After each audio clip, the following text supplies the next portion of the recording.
د چا د خلینا چې یو مسلمان ورور ته د سټکه اوتلو چې کافرا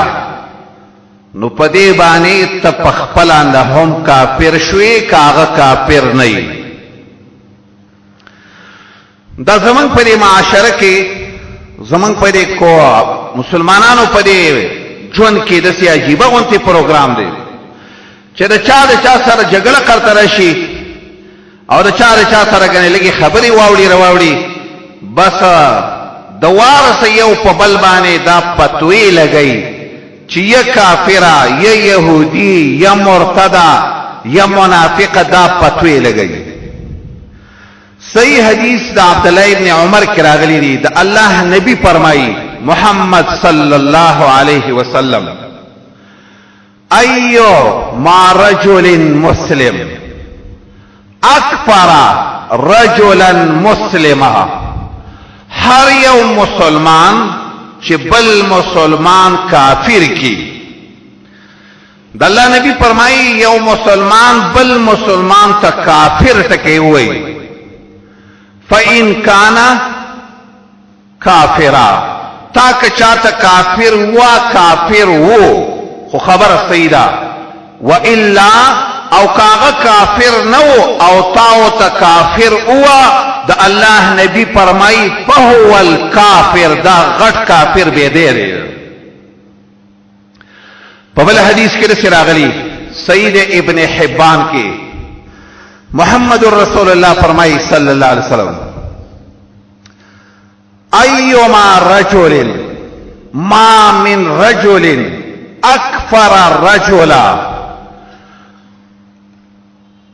هر یو سړی چې بل سړی ته کافر وای فقد باع الا فقد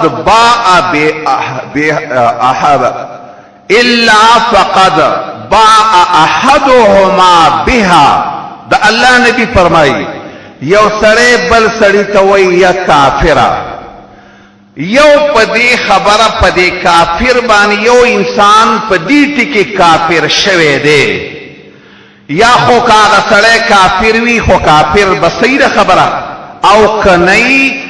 سید ابن حبان کې دسي الفاظ راغلي د الله نبی دې فرمایي فقد کفر بتکفیره، دې چې بل ته کافر وای نو دې زکه پخپل کافر.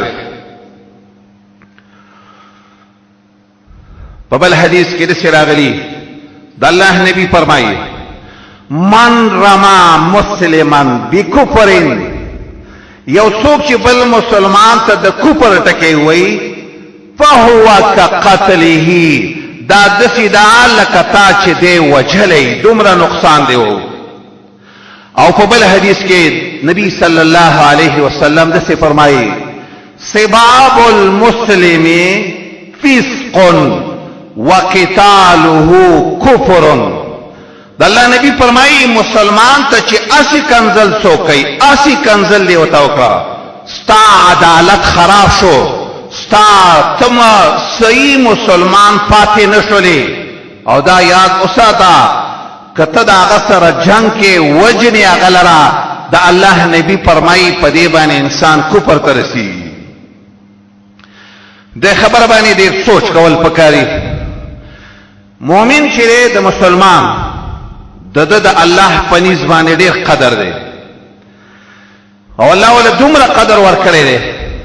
چې رب العالمین په صحیح حدیث کې راغلی د الله نبی فرمایي یو کس ته من صلى صلاتنا منسکی واستقبل قبلتنا